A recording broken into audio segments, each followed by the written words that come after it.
हाँ तो बच्चों, कैसे हैं आप सब। जैसा कि आप सभी को पता है, क्लास 10th की एक्सरसाइज 8.2 की जो टेबल थी एंगल से रिलेटेड, वो मैंने आपको कंप्लीट करा चुकी थी।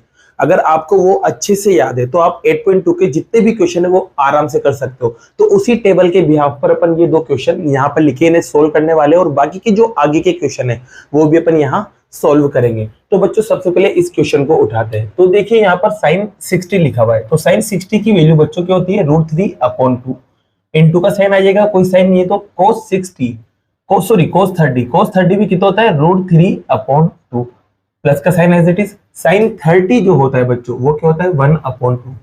और cos 60 ये भी 1/2 होता है। आपको पता होगा बच्चों, रूट वाले नंबर अगर मल्टीप्लाई होते हैं तो रूट हट जाता है, नंबर एक बार बचा रह जाता है। 2 को 2 से मल्टीप्लाई करेंगे तो 4 आएगा, 1 को 1 से मल्टीप्लाई करेंगे तो 1, 2 को 2 से मल्टीप्लाई करेंगे तो 4। नीचे वाले नंबर सेम है तो एलसीएम वही आता है और ऊपर वाले नंबर भी वो के वही आ जाते हैं। दोनों को प्लस करो बच्चों तो क्या आएगा, 4/4। 4 से 4 कट जाएगा 1 बार, तो आपका 1 क्या है, इस क्वेश्चन का आंसर है। चलिए बात करते हैं सेकंड पार्ट की। तो देखिए यहाँ पर 2 एज इट इज लिखेंगे बच्चों। फिर यहाँ देखो 1045 की वैल्यू होती है बच्चों 1। अब इस पे क्या लगा हुआ है, स्क्वायर, तो यहाँ पर भी क्या लगा देंगे, स्क्वायर लगा देंगे। Plus sine as it is, cos 30 अभी लिखा था शायद, cos 30 यहाँ था कितना, √3/2। यहाँ पे भी लिखेंगे √3/2। इस पे क्या लगा हुआ है, स्क्वायर, तो यहाँ क्या लगा देंगे बच्चों, square. Minus as it is, sine 60 अभी लिखा था कितना, √3/2, तो यहाँ फिर से आएगा √3/2। अब साइन पे स्क्वायर है तो इसकी वैल्यू पे भी क्या लगा देंगे, स्क्वायर लगा देंगे। अब 1 का स्क्वायर 1 होता है, 1 को 2 से मल्टीप्लाई करेंगे तो 2 आ जाएगा। √3 का स्क्वायर बच्चों 3 होता है और 2 का स्क्वायर 4 हो जाएगा। सॉरी, माइनस का साइन है, फिर √3 का स्क्वायर 3 और 2 का स्क्वायर 4। ये दोनों सेम साइन है, सॉरी ये दोनों सेम नंबर है, अलग अलग साइन के हैं, माइनस हो जाएंगे तो कट जाएंगे, बचा के रह जाएगा सिर्फ 2 बचा रह जाएगा, और ये आपका क्या है, आंसर है। तो क्वेश्चन नंबर फर्स्ट और सेकंड अपना कंप्लीट हुआ। एक और क्वेश्चन लेते हैं बच्चों, उसका क्वेश्चन नंबर थर्ड, जो कि बहुत ज्यादा इंपॉर्टेंट है। जैसा कि बच्चों क्वेश्चन नंबर थर्ड आप बोर्ड पे देख सकते हैं। अभी यहाँ पर देखो अपोन में आ रहा है। अब आप cos 45 की वैल्यू रखोगे तो cos 45 की वैल्यू होती है बच्चों 1/√2।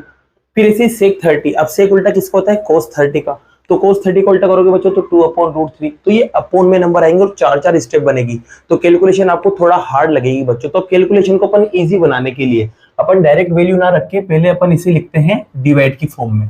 तो cos 45 एज इट इज, इसके डिवाइड में बच्चों कौन है, तो इसके डिवाइड में sec 30 degree plus cosec 30 degree. ठीक है बच्चों, ये अपन ने इसको डिवाइड में लिख दिया है। अब ब्रैकेट में लिखना जरूरी था क्योंकि इसके डिवाइड में पूरा है, इसलिए ब्रैकेट बनाया मैंने। अब वैल्यू रखते हैं बच्चों, तो cosec 45 की वैल्यू 1/√2 होती है, divide as it is. sec 30 की वैल्यू अभी बताया बच्चों मैंने क्या होती है, 2/√3। अब cosec 30 की वैल्यू निकालना है, तो cosec 30 उल्टा होता है sin 30 का, और sin 30 की वैल्यू होती है 1/2। उल्टा कर दो उसका तो 2/1 आ जाएगा। क्या जाएगा बच्चों, 2/1 आ जाएगा। अब 1 क्यों लगाया, क्योंकि एलसीएम लेना है, बीच में प्लस का साइन आ रहा है, तो 1/√2 तो एज इट इज, डिवाइड भी एज इट इज। इसका एलसीएम लोगे तो √3 आएगा। √3 से √3 एक बार कटेगा, एक को 2 से इंटू कर देंगे। एक से √3 कटेगा, √3 बार, √3 को 2 से इंटू करेंगे तो 2√3 आएगा, और यहाँ पर ये एज इट इज। अब बच्चों आपको आगे का प्रोसेस याद है, क्या प्रोसेस होता है, डिवाइड को मल्टीप्लाई में बदला जाता है। जैसे डिवाइड मल्टीप्लाई में बदलता है, इसका उल्टा हो जाता है रेसिप्रोकल, मतलब √3 तो ऊपर चला जाएगा, नीचे वाला बंदा ऊपर और ऊपर वाला बंदा नीचे आ जाएगा बच्चों, कुछ ऐसी शक्ल बन जाएगी। अब इसको सोल्व करते हैं, तो 1 को √3 से इंटू करेंगे बेटा, 1 को किसी से भी इंटू करो वही आता है। अब √2 इंटू आएगा बच्चों पहले इससे, तो ये दोनों इंटू होंगे, तो एक बिना रूट वाला है और एक रूट वाला है। जब भी ऐसे नंबर को इंटू किया जाता है तो एज इट इज नंबर आ जाता है, प्लस का साइन एज इट इज।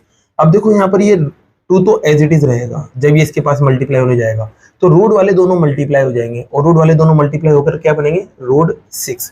ठीक है बच्चों, अब देख सकते हो अब यहाँ पर नीचे रूट आ रहा है, क्या आ रहा है बच्चों, रूट आ रहा है, तो रूट को हटाना पड़ेगा। क्लास 9th का आपको टॉपिक याद करना पड़ेगा, जिसे बोलते हैं रेशनलाइजेशन, परिमेयकरण। उसके अंदर क्या करते हैं अपन, रूट को हटाने का तरीका सीख के आए थे। तो रूट हटाने का तरीका क्या होता है बच्चों, ये जो नंबर होता है इसको ऊपर नीचे मल्टीप्लाई किया जाता है। अगर 2 टर्म्स है तो साइन बदल के मल्टीप्लाई किया जाता है, तो यहाँ साइन बदल के मल्टीप्लाई होगा बच्चों, तो √3 एज इट इज। यहाँ पर आपके पास है बच्चों 2√2 प्लस 2√6। अब इसी नंबर से आपको ऊपर नीचे मल्टीप्लाई कर देना है, तो इसी नंबर से आपने इस ऊपर नीचे मल्टीप्लाई किया बच्चों, फिर आप देखोगे बच्चों मैंने साइन नहीं लगाया, साइन इसलिए नहीं लगाया क्योंकि यहाँ क्या था प्लस, तो साइन बदलेगा, तो यहाँ ऊपर नीचे क्या आ जाएगा माइनस का साइन आ जाएगा, ठीक है। अब मल्टीप्लाई कर लेते हैं बच्चों, तो √3 इसके पास जाएगा, तो रूट वाले दोनों नंबर मल्टीप्लाई हो जाएंगे 2 एज इट इज, और रूट वाले मल्टीप्लाई होंगे तो √6, √3 आगे भी जाएगा तो -2 एज इट इज, √3 √6 मल्टीप्लाई होगा तो √18 आएगा बच्चों। अब यहाँ देखो, यहाँ पर हमेशा ध्यान रखना जब भी दो टर्म्स होती है तो आइडेंटिटी लगती है, सर्व समीकरण लगती है कौन सी, a² - b² वाली, जिसे अपन ओपन करने पर देखते हैं तो आता है a + b a - b।